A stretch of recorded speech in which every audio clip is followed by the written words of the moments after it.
চাকরি প্রত্যাশী আমার ভাই ও বোনেরা, আশা করি আপনারা সকলে ভালো আছেন। আমিও ভালো আছি। বাংলাদেশ নৌবাহিনীতে বিগত 6 মার্চ 2025 যে নিয়োগ বিজ্ঞপ্তি প্রকাশ করে অনেকগুলো পদে 32 ক্যাটাগরিতে এখানে আপনারা আবেদন করছেন। এর মধ্যে একটা পদ আছে আপনার এই যে অদক্ষ শ্রমিক, 49 জন লোক নেবে এখানে, অষ্টম শ্রেণী পাশে। এটার কিন্তু পরীক্ষার সময়সূচি প্রকাশ করে দিয়েছে।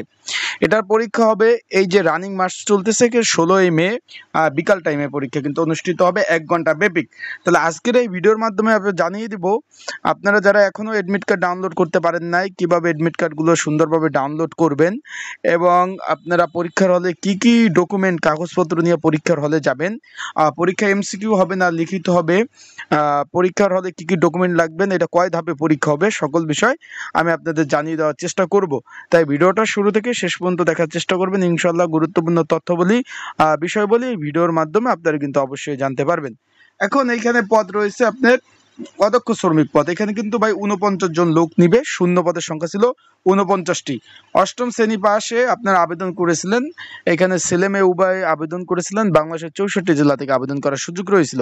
এখন এটা পরীক্ষা কিন্তু ভাই এই যে 16ই মে কিন্তু পরীক্ষা হতে যাচ্ছে। এই যে এই মাসের 16ই মে কিন্তু পরীক্ষা হতে যাচ্ছে 2025।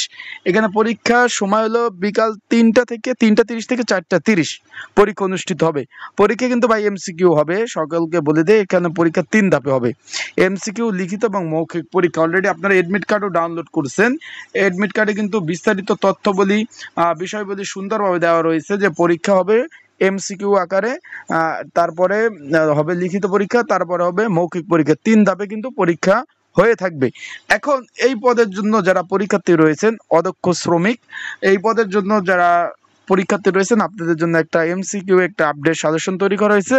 যদি আপনাদের প্রয়োজন হয় স্ক্রিনের উপরে যে হোয়াটসঅ্যাপ নাম্বার রয়েছে, ডিসক্রিপশন বক্সে যে হোয়াটসঅ্যাপ নাম্বার রয়েছে, এই নাম্বারে মেসেজ করে এই যে প্রস্তুতিমূলক প্রিপারেশনমূলক এই সাজেশনটা নিয়ে আপনারা পড়তে পারবেন। এটা হলো 2025 সালের আপডেট আকারে।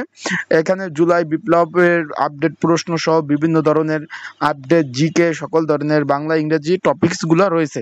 আপনারা কিন্তু এটা কিন্তু সুন্দরভাবে পড়তে পারবেন। চাই যাদের প্রয়োজন স্ক্রিনের উপর হোয়াটসঅ্যাপ নাম্বার রয়েছে, ডিসক্রিপশন বক্সেও নাম্বার রয়েছে, এই নাম্বারে মেসেজ করে আপনারা কিন্তু সাজেশনটা নিয়ে পড়তে পারবেন। এখন যারা এডমিট কার্ড ডাউনলোড করতে পারেন নাই, সার্ভার প্রবলেম, বিভিন্ন প্রবলেমের কারণে স্ক্রিনের উপর হোয়াটসঅ্যাপ নাম্বার রয়েছে, এই নাম্বারে যোগাযোগ করলে আপনাদের যদি ইউজার আইডি পাসওয়ার্ড থাকে তাহলে কিন্তু আপনাদের এই এডমিট কার্ডগুলো আমি ডাউনলোড করে দিতে পারবো।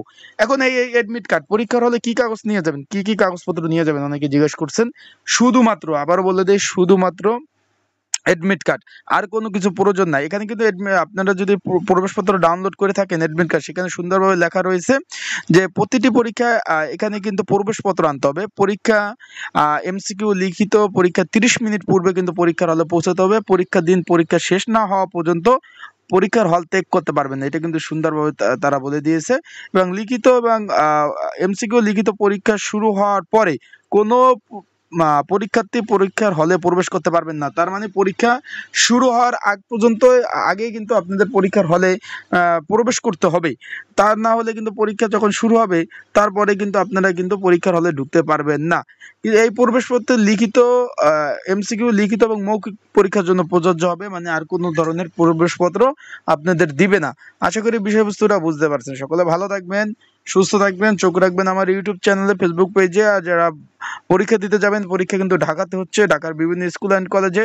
আপনারা হাতে পর্যাপ্ত পরিমাণ সময় নিয়ে কিন্তু বাসা থেকে বের হবেন, কারণ পরীক্ষা শুরু হওয়ার পরে কোনো পরীক্ষার্থী কিন্তু পরীক্ষার হলে কিন্তু প্রবেশ করতে পারবে না। সেই প্রেক্ষিতে আপনারা কিন্তু এডমিট কার্ড অবশ্যই নেবেন, এটা কালার প্রিন্ট করবেন। আশা করি বিষয়বস্তু বুঝতে পারছেন। সকলে ভালো থাকবেন, সুস্থ থাকবেন।